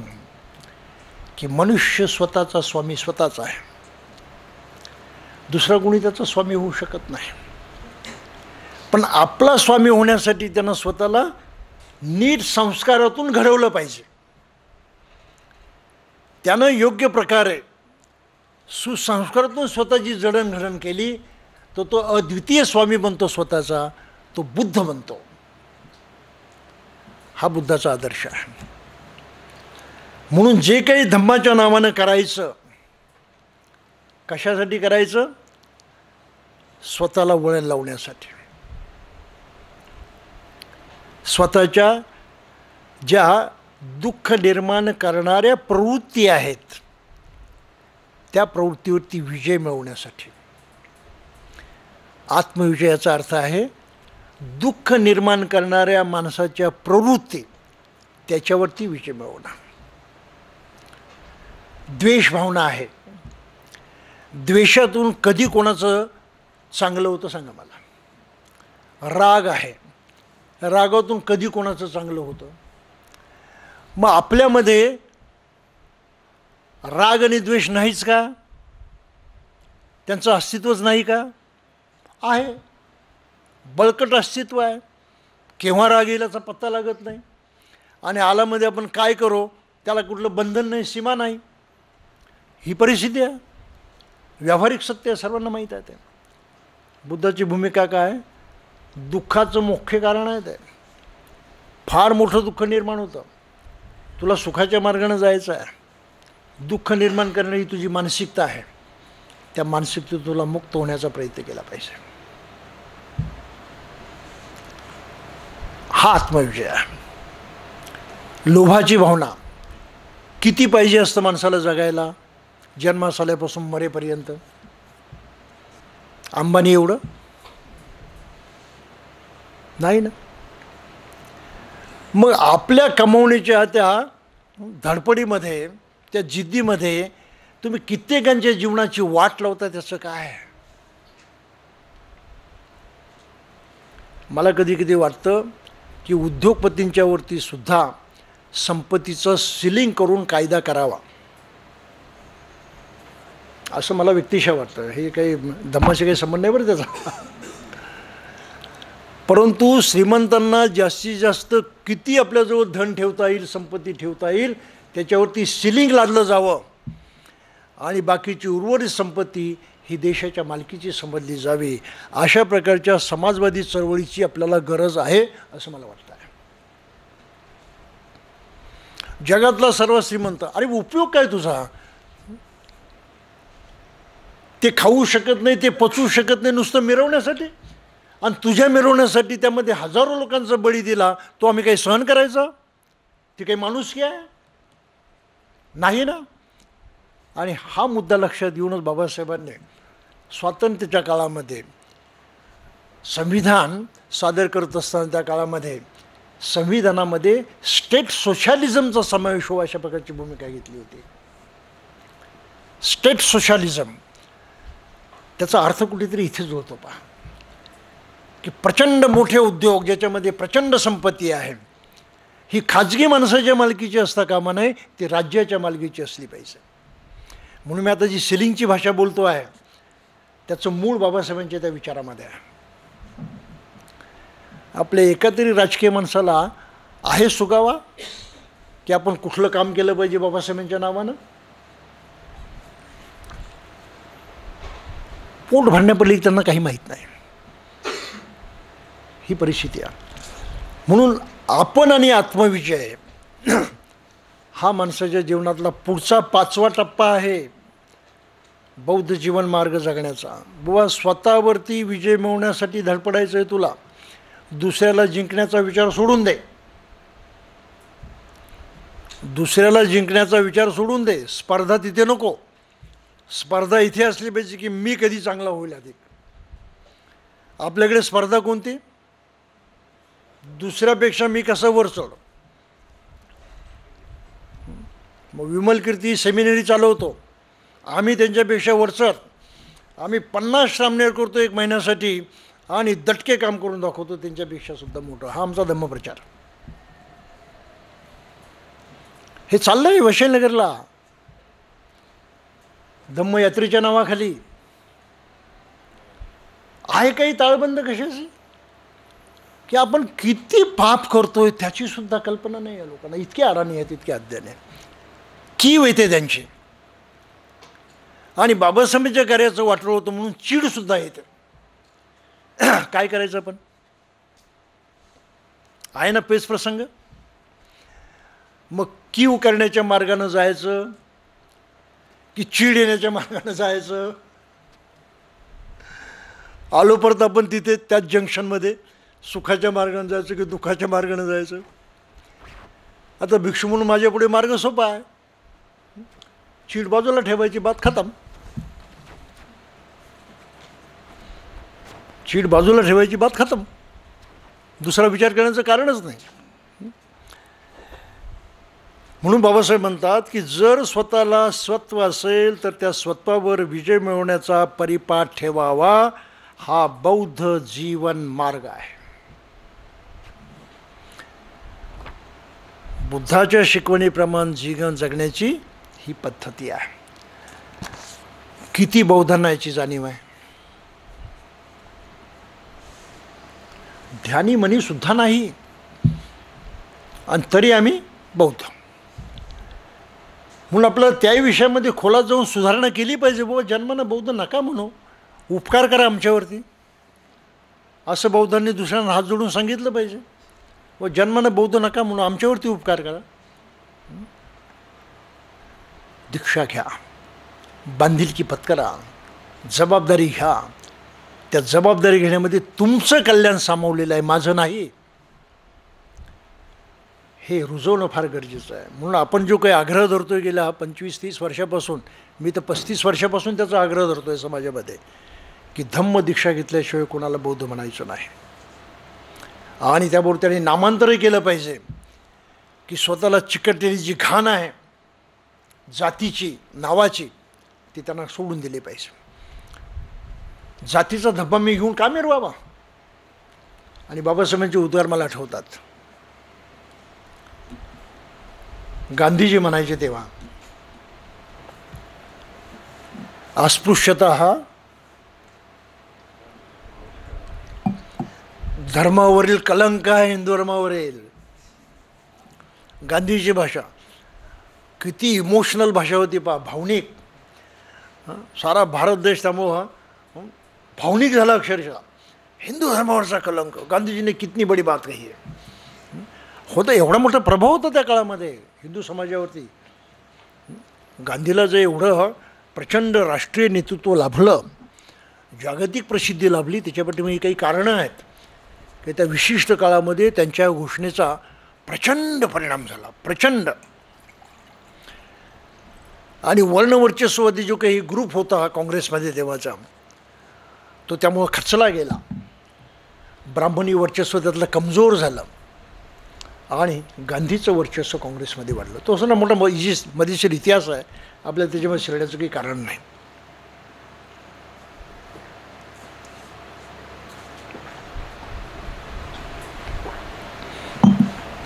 म्हणून अस्पृश्यता निवारणाची चळवळ हिंदू समाजात सुरू झाली. आणि गांधीजींना तिथे मग आपली ही राजकीय हुशारी दाखवली. काय राजकीय हुशारी दाखवली?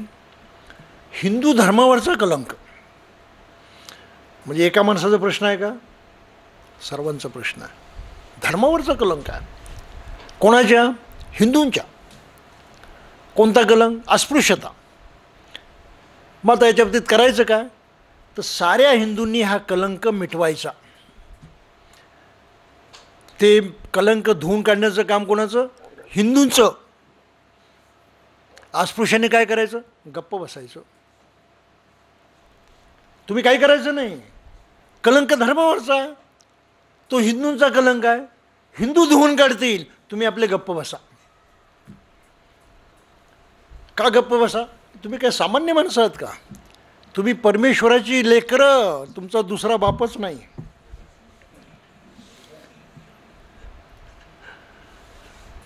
बिन बापाचे तुम्ही. त्यामध्ये लोक वाहवत गेले. आणि त्याला उत्तर मग बाबासाहेबांनी कोणत्या भाषेत दिलं? हा मुख्य प्रश्न आहे. त्यांनी तशी दणदणीत घोषणा केली आणि सारा अस्पृश्य वर्ग जो होता आपल्या पाठीशी उभा केला तेवढ्या ताकदीनं. त्यांनी म्हटलं, हिंदू धर्म, अस्पृश्यता हिंदू धर्माचा कलंक असेल किंवा नसेल, आम्हाला त्याच्याशी घेणं देणं नाही. एक गोष्ट सत्य की तो आमच्या देहावरचा मूर्तिमंत कलंक आहे आणि तो निपटून काढणं हे आमचं कर्तव्य आहे. याच्यामध्ये ते स्वत्व दिसतं, तो स्वाभिमान दिसतो. तुम्ही नुसत्या थापा मारतात. पहा, कलंक आमच्या जीवनावरचा कलंक आहे. आम्हाला अस्पृश्य म्हटलं जातं, आमच्या जीवनावरचा कलंक आहे. आणि आमच्या जीवनावरचा कलंक आम्ही मिटवून टाकणार. आणि तो मार्ग आहे धर्मांतराचा. जे आंबेडकरी म्हणवतात त्यांना आजही कळत नाही हे. म्हणून majority Ambedkar caste schedule tribe जबक्याच्या समाजामधले ते बौद्ध बनायला तयार नाहीत. आपल्यावरचा तो जातीचा कलंक दूर करायला तयार नाहीत. काही लक्षात येतं आपल्याला? धर्मांतर केल्याशिवाय जातीचा कलंक दूर होत नाही. आणि त्या धर्मांतरामध्ये सुद्धा हा कलंक टिकवून ठेवण्यामधल्या दुसऱ्या काही युक्त्या योजलेल्या आहेत, त्याचाही आपल्याला समाचार घ्यावा लागतो. नाव, जातीचं नाव, जातीची जाहिरात करणारं नाव, जातीचा उल्लेख करणारं नाव, जात प्रगट करणारं नाव म्हणजे आडनाव, हा जातीचा कलंक आहे. म्हणून आजचे बौद्ध तो जातीचा कलंक घेऊन जगतात असं माझं मत आहे.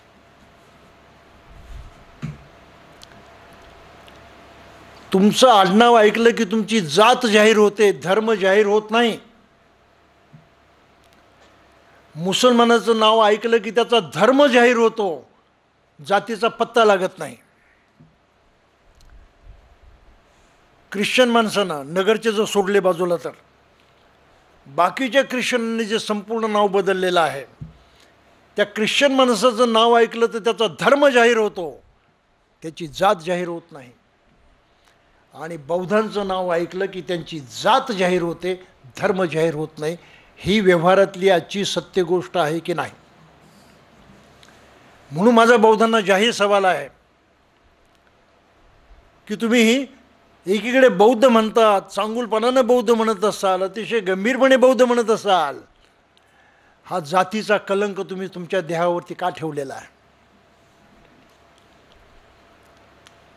जर नावानं तो कलंक तुम्हाला चिकटून असेल तर फेकून द्या ते नाव, धुवून काढा तो कलंक. ही आजची गरज आहे.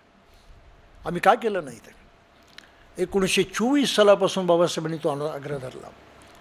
त्यांचं पहिलं भाषण बार्शीचं आहे, जे त्यांनी सांगितलं की नामांतराबरोबर धर्मांतर केलं पाहिजे, धर्मांतराबरोबर नामांतर केलं पाहिजे. नामांतराची गरज आहे तिथे त्यांनी प्रतिपादन केलं. 36 सालच्या भाषणामध्ये परत त्यांनी धर्मांतराबरोबर नामांतर केलं पाहिजे असं सांगितलं. आणि बाबासाहेबांचा तो विचार या समाजानं अंमलात आणला नाही. जातीचं नाव, आडनाव कलंक आहे. जात जाहीर करणारं ती जाहिरात आहे. आमच्या गळ्यात अडकवलेलं ती नावाची प्लेट आहे आणि ती प्लेट घेऊन आम्ही बौद्ध म्हणून मिरवतो आणि आमच्याकडे पाहणार बाकीचा इतर देशातला मनुष्य काय म्हणतात, तो महाराज आहे, आता म्हणतोय स्वतःला बौद्ध, तर म्हणू दे. काही लक्षात येतं? म्हणजे धर्मांतर करण्यामध्ये आम्ही जर कमजोरी ठेवली तर त्याचे दुष्परिणाम काय होतात ते ह्या 60 वर्षामध्ये आपल्यापुढे प्रकट झालेलं आहे. म्हणून आता फार घाई करण्याची वेळ आलेली आहे. लवकरात लवकर बौद्ध म्हणणाऱ्या माणसाने नामांतर केलंच पाहिजे. हा आपल्या देहावरचा कलंक, बौद्ध बनूनही आमच्यावरती कलंक आहे. अरे हा महार आहे म्हणून आम्ही का कलंक सहन करतो मला ते कळत नाही. विचार करण्याची ताकद आहे, आमच्याजवळ बुद्धिमत्ता आहे, आमच्याजवळ ज्ञान आहे, आमच्याकडे एवढी सारी जगातली माहिती आहे, एवढं तत्त्वज्ञान आहे. बाबासाहेबांसारख्या बुद्धांसारख्या एवढ्या महान व्यक्तींच्या गुण आम्ही शिकलेलो आहोत आणि तरी साधी गोष्ट मला करता येत नाही. काहीतरी गंभीर आहे ना. म्हणून आपल्याला नामांतर करण्याशिवाय पर्याय नाही. आत्मविजयामधला तो आपणाला आत्मविश्वास देणारा फार महत्त्वाचा घटक आहे, फार महत्त्वाचा घटक आहे. मग बाबासाहेबांनी पुढे ही साधी धम्मपदातीच वाक्य आहेत.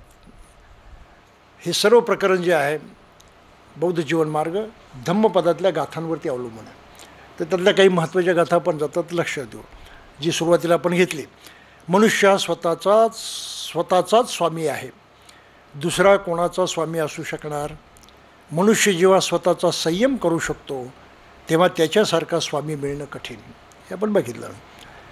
जो मूर्ख मनुष्य अर्हत आर्य शीलवान माणसाचे शासन उल्लंघितो आणि खोट्या धर्मसिद्धांताच्या मागे लागतो, त्याचे ते दुष्कृत्य कथ्थक बोरूच्या फळासारखे त्याच्या स्वतःच्या विनाशाला कारणीभूत होते. आता एक कथ्थक बोरू काय प्रकारे मला माहीत नाही, त्यामुळे त्याच्यावरती मला कॉमेंट करता येणार नाही. आपण काहीतरी शोधू ते. आपणच पाप करतो, आपणच त्यामुळं मलिन होतो, आपणच पापाचा त्याग करतो, आपणच आपणाला शुद्ध करू शकतो. शुद्धी आणि अशुद्धी त्या स्वतःवरच अवलंबून असतात. कोणी कोणाला शुद्ध करू शकत नाही. गंगेत न्हाणं म्हणजे शुद्ध होतो आहे ना मूर्खपणा. अशा कितीतरी गोष्टी आहेत की ज्या अज्ञानामध्ये, ज्या भौतिक गुलामगिरीमध्ये या देशातले लोक अडकून पडलेले आहेत आणि आपल्या त्या चुकीच्या वागण्यामुळं साऱ्या प्राणीमात्रांच्या दुःखाला कारणीभूत झालेले आहेत आणि प्रत्ययी होत आहेत. या देशाला गुलामगिरीतून मुक्त मिळायचं म्हणून आपल्याला आणखी एका स्वातंत्र्याची गरज आहे, खऱ्या स्वातंत्र्याची. आणि ते स्वातंत्र्य बौद्धमय भारतामध्ये असू शकतं, अन्यथा नाही.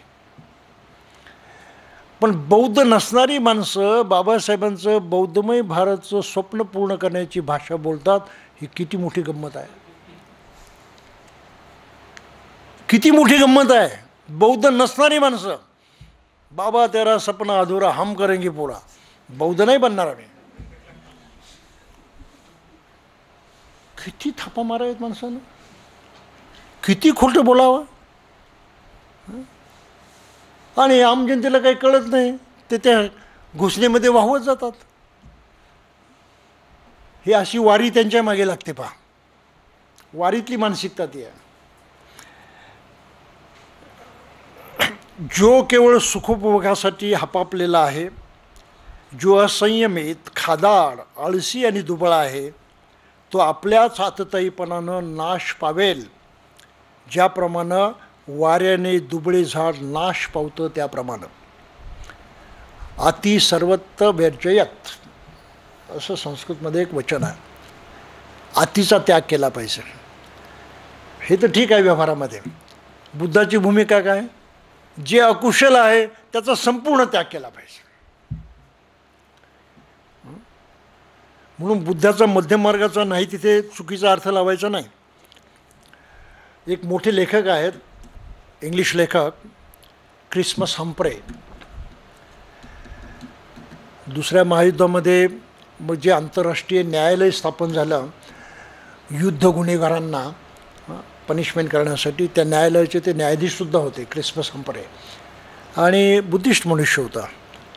त्यांचं लंडन शहरामध्ये बुद्धविहार आहे हॅम्पस्टीडला, तिथे मी जाऊन आलेलो आहे, बघितलं आहे ते बुद्धविहार, आणि मोठा लेखक होता तो. त्यांनी आपल्या पुस्तकामध्ये एके ठिकाणी एक आठवण लिहिलेली आहे, ती मला आता आठवली. त्याने काय केलं की त्या काळामध्ये बुद्ध धर्म इंग्लंडमध्ये नवीनच होता, पॉलिटिक्स सोसायटी सुरू झालेली होती, बौद्ध वाङ्मय प्रकाशित होत होतं, बौद्ध धर्माकडे लोक आकर्षित झाले होते. त्याच्या अगोदर शिकागोला आंतरराष्ट्रीय परिषद झाली होती सर्व धर्मीयांची, त्यामध्ये धर्मपाल होते, स्वामी विवेकानंद वगैरे होते, आणि एकंदरीत पाश्चिमात्य देशांचा बुद्ध धर्माच्या बाबतीमध्ये फार मोठा इंटरेस्ट निर्माण झाला होता, आस्था निर्माण झाली होती. तर त्या काळामधले हे क्रिस्पस हंप्रे ते स्वतः बौद्ध होते आणि त्यांनी हॅम्पस्टेड इथे बुद्धविहार स्थापन केलं. ते आजही एक चांगलं बुद्धविहार म्हणून लंडनमध्ये मानलं जातं. आता तिथे जे लोक बुद्ध धर्मात इंटरेस्टेड होते असे इंग्लिश लोकांच्या सभा भरायच्या, ते तिथे शिकायला यायचं, शिकवण्याचं काम करायचं.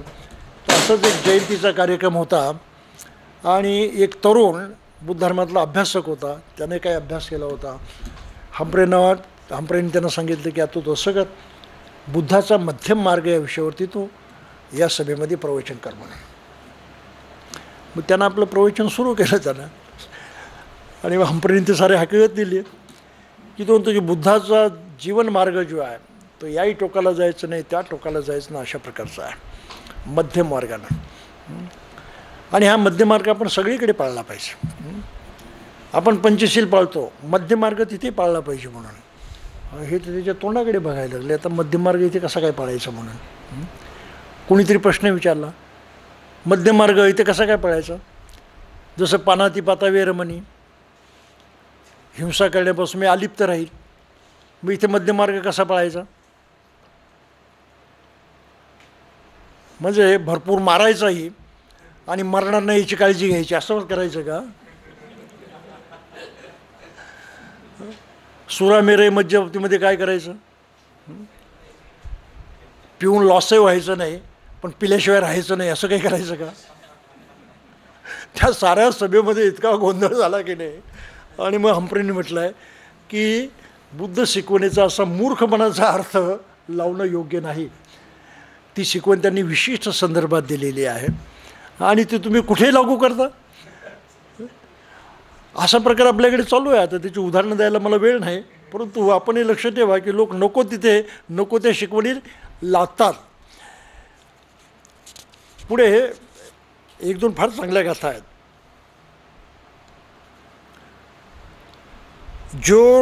ज्याच्या ठिकाणी भोग लालसा नाही, ज्याने इंद्रिय दमन केले आहे, जो खाण्यात नेमस्त असतो, जो विश्वासार्ह व बळकट असतो, तो ज्याप्रमाणे वज्रकाय पर्वत वाऱ्यानं उथळून पडत नाही त्याप्रमाणे तो पतन पावत नाही. म्हणजे मनुष्य खंबीर असतो, त्यातला मुख्य भाग आहे. जर माणसाला स्वतः संबंधी प्रेम असेल तर त्यानं स्वतःवर दक्षतेनं लक्ष ठेवलं पाहिजे. ही यातली सर्वात महत्त्वाची गाथा आहे, सर्वात महत्त्वाची.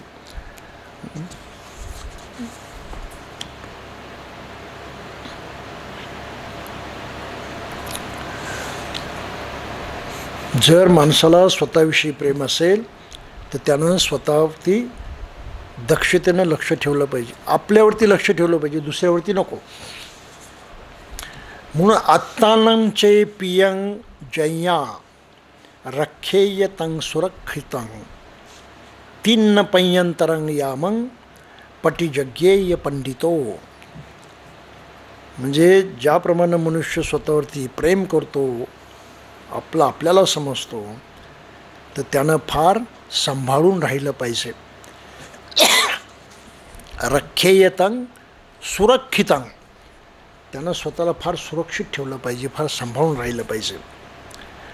पंडितजन, शहाणा मनुष्य, रात्रीच्या 3 प्रहरांपैकी 1 प्रहर जागा राहतो. रात्रीच्या 3ही प्रहरामध्ये झोपत नाही, 1 प्रहर जागा राहतो. याचा अर्थ काय? 1 प्रहर 3 तासांचा. 3 प्रहर 9 तासांचे, त्यापैकी 1 प्रहर जागाचा असतो, तो 2 प्रहर झोपतो, म्हणजे त्याच्या झोपेचा कालावधी किती? 6 तास. 6 तासामध्ये तो झोपेत झोपेल, बाकीचे सर्व तास तो जागरूक राहतो. आणि जागरूक राहतो स्वतःच्या बाबतीमध्ये, स्वतःला सुरक्षित ठेवण्याचा प्रयत्न करतो. मग आपल्यातून काय घडतं, कसं घडतं आहे, काय करतो, का करतो, कसं करतो वगैरे, या साऱ्या गोष्टीवर त्याचं बारकाईने लक्ष असतं. अशा तऱ्हेनं सततची जागरूकता ही बुद्ध धर्मातली फार महत्त्वाची शिकवण आहे. म्हणून बुद्ध धर्माच्या जीवनमार्गाचं एक महत्त्वाचं अंग आहे की स्वतःच्या बाबतीमध्ये जागरूक राहणं. स्वतःच्या बाबतीत म्हणजे कुठल्या बाबतीत? मी काय करतो आहे, कसं करतो आहे, दुःख निर्माण करतो की सुख निर्माण करतो आहे, म्हणजे सुखदुःख माझ्यातून निर्माण होतं आहे की नाही, माझ्या वागण्यातून, बोलण्यातून, करण्यातून, त्याबद्दल 18 तास आपण जाग राहिलं पाहिजे. ही धम्मामधली फार महत्त्वाची शिकवण आहे आणि एवढी जागरूकता प्रत्येकानं पाळली पाहिजे. म्हणून ती फार महत्त्वाची शिकवण म्हणून ते लक्षात दिलेलं आहे. आम्हाला कशाचाच काही पत्ता नाही. आम्ही झोपेमध्ये वावरत असतो. व्यवहार झोपेसारखा आहे. कोणी आपला कोणी आपला आरे म्हटलं काय होतं? आरे म्हटलं की आपण कार्य म्हणणारच, झोपेत बोलतो ना. पण तेव्हा जर जागा असेल तर त्यांना आरे म्हटलं, मला दुःख झालं, मी कार्य म्हटलं, त्याला दुःख होईल, मला दुःख निर्माण करायचं नाही, बात खतम, मी कार्य बोलणार नाही.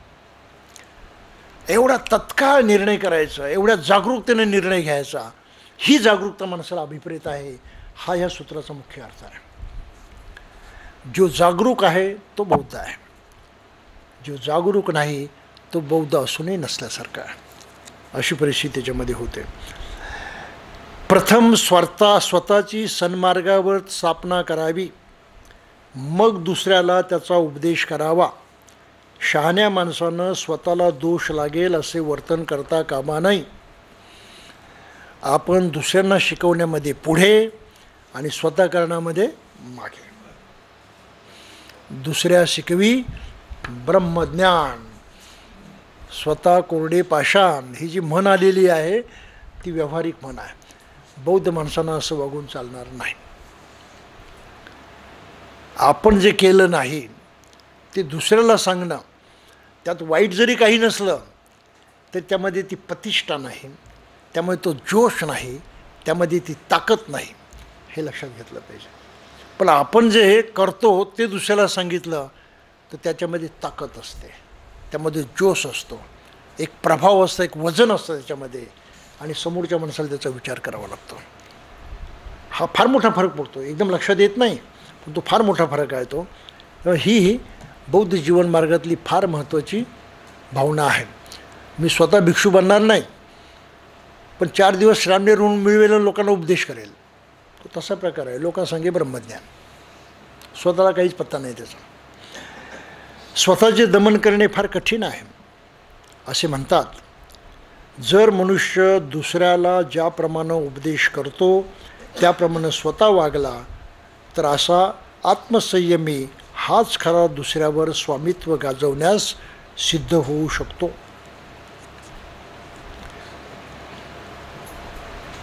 सोपं आहे, सरळ सरळ.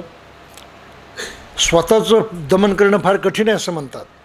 जर मनुष्य दुसऱ्याला ज्याप्रमाणे उपदेश करतो त्याप्रमाणे स्वतः वागला तर असा आत्मसंयमी हाच खरा दुसऱ्यावर स्वामित्व गाजवण्यास सिद्ध होऊ शकतो. बुद्धांना करण्यावरती जोडला, स्वतः केलं पाहिजे. मनुष्य स्वतःचं रक्षण स्वतःच करतो, त्याला दुसरा कोण संरक्षक असणार? जो स्वतःचे रक्षण करू शकतो त्याला स्वतःसारखा दुसरा संरक्षक मिळणं कठीण आहे. ती अगोदरचीच गाथा आहे, त्याचा थोडासा वेगळा अनुवाद याच्यामध्ये आलेला आहे. जर माणसाला स्वतःसंबंधी प्रेम असेल तर त्यानं स्वतःवर दक्षतेनं लक्ष ठेवले पाहिजे. परत ती गाथा इथे रिपीट केलेली आहे. तर बाबासाहेबांनी प्रामुख्यानं यामध्ये जी महत्त्वाची भूमिका सांगितली आहे ती की बौद्ध जीवन जगायचं तर आपण आपल्यावरती लक्ष केंद्रित केलं पाहिजे आणि आपल्या दुःख निर्माण करणाऱ्या ज्या वागणुकी आहेत, सवयी आहेत, स्वभाव आहेत, त्यामध्ये बदल केला पाहिजे. त्यावरती सतत लक्ष घेऊन त्याप्रमाणे वागणार नाही आपण, अशा प्रकारे आपल्या जीवनाला शिस्त लावली पाहिजे. त्यामुळं आत्मा आणि आत्मविजय हा 5वा अतिशय महत्त्वाचा संस्कार आहे आणि या संस्काराचा सरळ संबंध पुढे सामाजिक जीवनाशी येतो, ज्या जीवनामध्ये न्याय महत्त्वाचा आहे. तर या वागण्याचा आणि न्यायाचा काही संबंध आहे. तो न्यायाचा संस्कार आहे. न्याय नुसती बोलण्याची गोष्ट नाही, न्याय करण्याचा विषय आहे, न्याय देण्याचा विषय आहे, न्यायानं वागण्याचा विषय आहे. तर ते कसं घडतं हे पाहण्यासाठी आपल्याला पुढच्या आठवड्यापर्यंत थांबावं लागेल. तो पुढच्या संस्काराचा विषय आहे, म्हणून तोपर्यंत आपण थांबूया आणि हे इथेच समाप्त करू. जय भीम.